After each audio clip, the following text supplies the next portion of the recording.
I already miss him. I think I embarrassed him often with my affection for him because I was very blatant about how much I loved him, so I would always hug him or kiss him, and he'd go, he's a big macho guy, so he was, but such a sweet soul. He's a real friend like you'd have before you got into show business, not after. What was nice? He was one step ahead of you. Even if you didn't ask for it, he gave it to you. And most friends don't do that. They ask what's needed or wanted, and then they do only what's needed or wanted, if that. You come into New York, and my office is right there. They have been camped out for days waiting for you guys. They're very good, aren't they?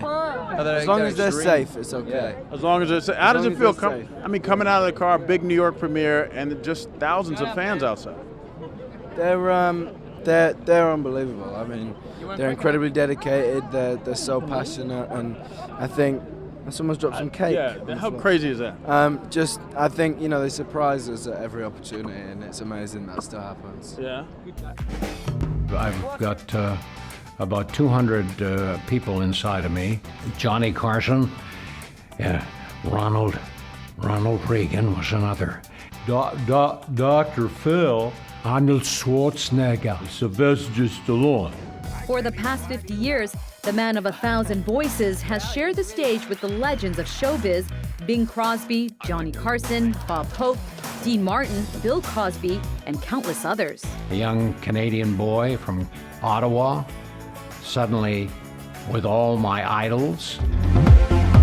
The concept of the show is breaking down the makeover, taking it to the next level, giving women the ingredients they need to cook up their own style. Women will get a lot out of the show because it gives them a blueprint on breaking down hair, makeup, and fashion for them that's never been done before. It gives them the tools and the motivation and the inspiration to create their own style recipe.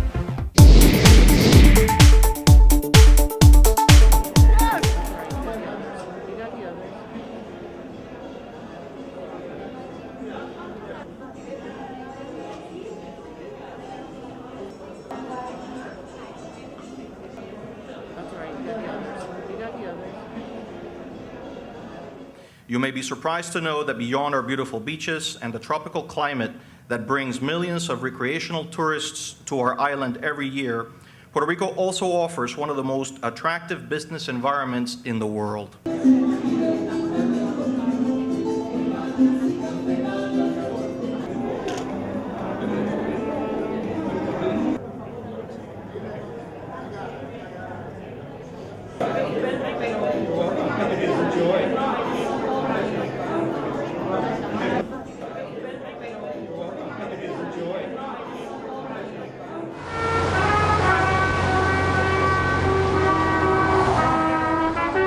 This is a story almost too awful to tell. Obama's out there trying to take our guns and high-cap mags and... Local firearms instructor Johnny Price, appalled by the Newtown massacre, came up with his own plan. Free gun classes for teachers down in a school canteen. How many of you guys are teachers, staff, all that stuff? Raise your hands, teachers and staff. There we go, which is the majority of everybody in here, which is typically what it The response, massive. Rachel has always kept her son away from guns, but she's just found out something deeply concerning. He does have another relative we just recently found out that has been collecting guns and recently took him to a gun range and taught him how to shoot a 9mm. It's horrifying because they're teaching him skills he really does not need to know. It's a lot of songs, a lot of concerts, a lot of chat, a lot of what else? History. Yeah, a lot of history if you want, yeah. I can't avoid that number this year, I mean, the big 5-0. It was an added impetus when everybody reminded us that we've been doing it for 50 years. And it's amazing, I'm only 38. What stands out in the blur of it all, doing our first shows in Madison Square Garden was a wonderful moment. So I remember in 1969, that was fantastic. We did a lot of wonderful shows. First stadium tour we did, 1989 tour of Stu Wills, that was amazing. When we first got our first record in charts in 1963, that was pretty amazing. So, all these, I have these little moments that stand out.